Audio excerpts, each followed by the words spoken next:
comedy for a while, but I just started wearing a suit when I do it. And the reason it's comedy, like bombing sucks.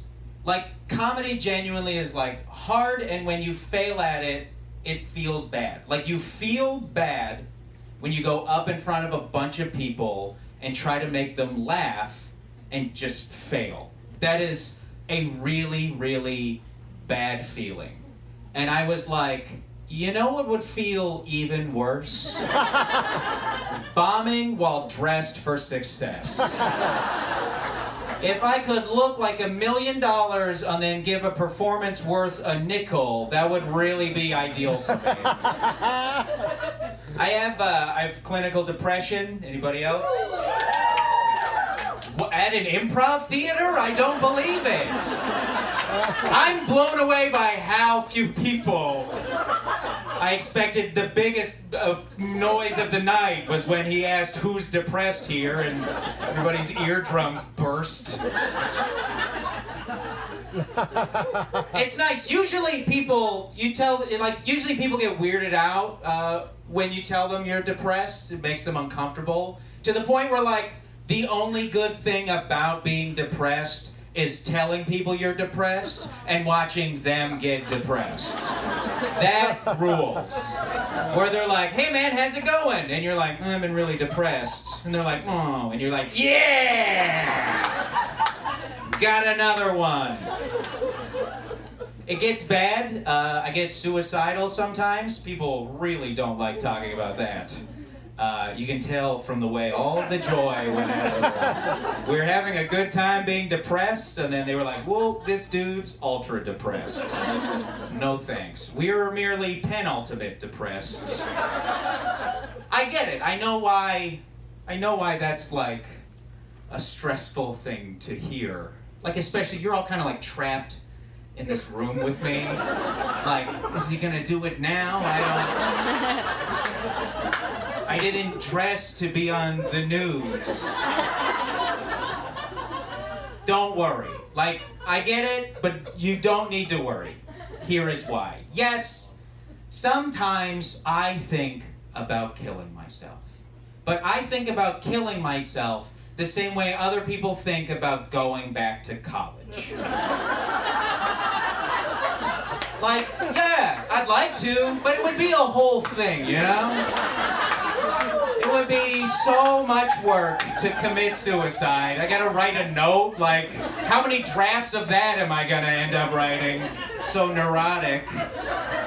I'll be like, this line at the end doesn't really seem like something I'd say, you know?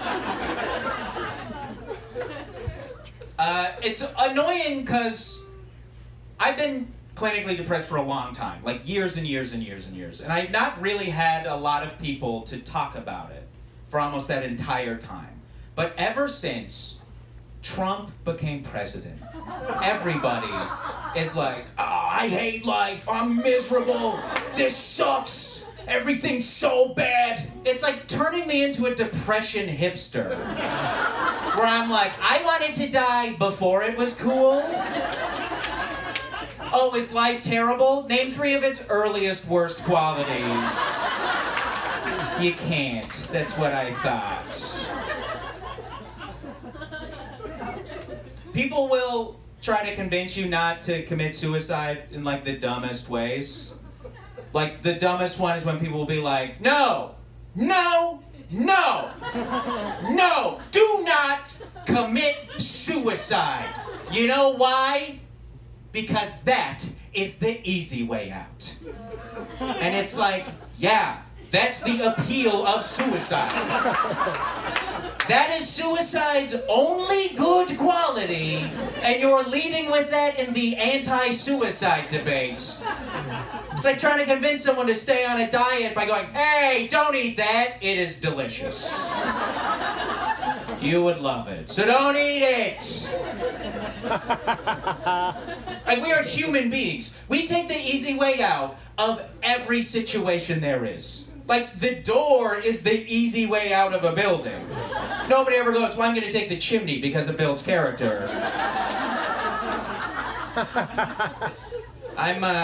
I'm on antidepressants now. I like that they fixed my depression. I don't like that they didn't fix any of the problems caused by my depression. So win some, lose some.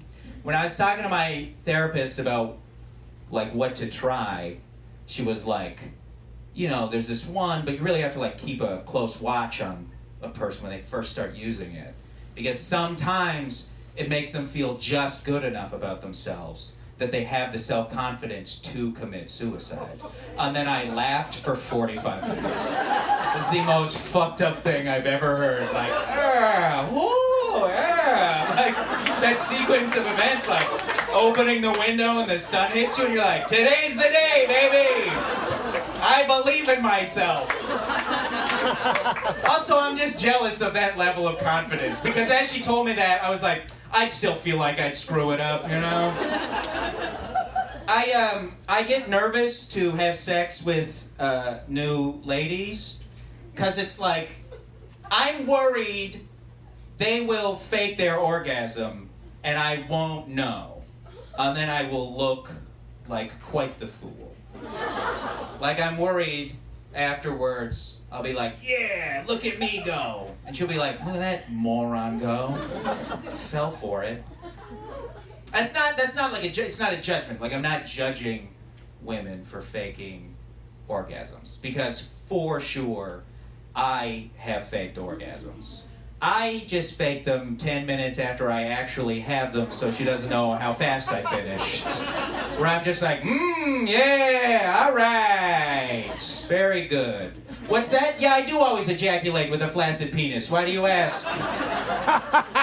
But it turns out it is super easy to tell if a lady is faking her orgasm. If, during her orgasm, a woman is sexy, she is faking it.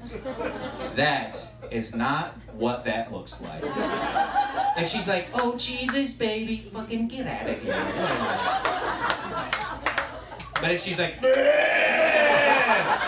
and it's like, yes, yes! Call my therapist, I'm not coming in this week. All right, I'm done. Thanks, guys.